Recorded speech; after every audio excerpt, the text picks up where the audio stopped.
ಎಲ್ಲರಿಗೂ ನಮಸ್ಕಾರ. ಇಂದಿನ ಸಂಚಿಕೆಯಲ್ಲಿ ಸೋಮವಾರದ ದಿನ ಈ ಎಣ್ಣೆ ಬಳಸಿ ದೀಪ ಹಚ್ಚಿದರೆ ಶಿವನ ಅನುಗ್ರಹ ನಿಮಗೆ ದೊರೆಯಲಿದೆ. ಹಿಂದೂ ಧರ್ಮದಲ್ಲಿ ಪ್ರತಿದಿನ ದೇವಾಲಯ, ಮನೆಗಳಲ್ಲಿ ದೀಪ ಹಚ್ಚಿ ದೇವರ ಪೂಜೆಯನ್ನು ಮಾಡಲಾಗುತ್ತದೆ. ದೇವರಿಗೆ ದೀಪ ಹಚ್ಚುವಾಗ ತುಪ್ಪ ಅಥವಾ ವಿವಿಧ ರೀತಿಯ ಎಣ್ಣೆಗಳನ್ನು ಬಳಸಲಾಗುತ್ತದೆ. ಶಿವನಿಗೆ ಇಪ್ಪೆ ಎಣ್ಣೆಯನ್ನು ಬಳಸಿ ದೀಪ ಹಚ್ಚಿ ಪೂಜಿಸಿದರೆ ಮಹಾದೇವನು ಸಂತೃಪ್ತನಾಗುತ್ತಾನೆ. ಶಿವನಿಗೆ ಇಪ್ಪೆ ಎಣ್ಣೆ ಎಂದರೆ ಬಹಳ ಇಷ್ಟ. ಆದ್ದರಿಂದ ಆ ಎಣ್ಣೆಯಿಂದ ಸೋಮವಾರದ ದಿನ ದೀಪ ಹಚ್ಚಿದರೆ ಶಿವನಿಗೆ ಅಥವಾ ಶಿವನ ಕೃಪೆಗೆ ಪಾತ್ರರಾಗುತ್ತೀರಾ.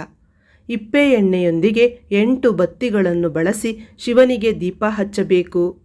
ಪ್ರತಿ ಸೋಮವಾರ ಈ ರೀತಿ ಮಾಡುವುದರಿಂದ ಮನೆಯಲ್ಲಿ ಯಾರಿಗಾದರೂ ಆರೋಗ್ಯ ಸಮಸ್ಯೆ ಇದ್ದರೆ ನಿವಾರಣೆಯಾಗುತ್ತದೆ ಎಂದು ಹೇಳಲಾಗುತ್ತದೆ.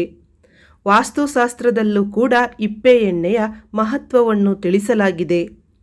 ವಾಸ್ತುಶಾಸ್ತ್ರದ ಪ್ರಕಾರ ಇಪ್ಪೆ ಎಣ್ಣೆಯಿಂದ ದೀಪ ಹಚ್ಚಿ ಶಿವನನ್ನು ಪ್ರಾರ್ಥಿಸಿದರೆ ಮನದ ಆಸೆಗಳು ನೆರವೇರುತ್ತದೆ.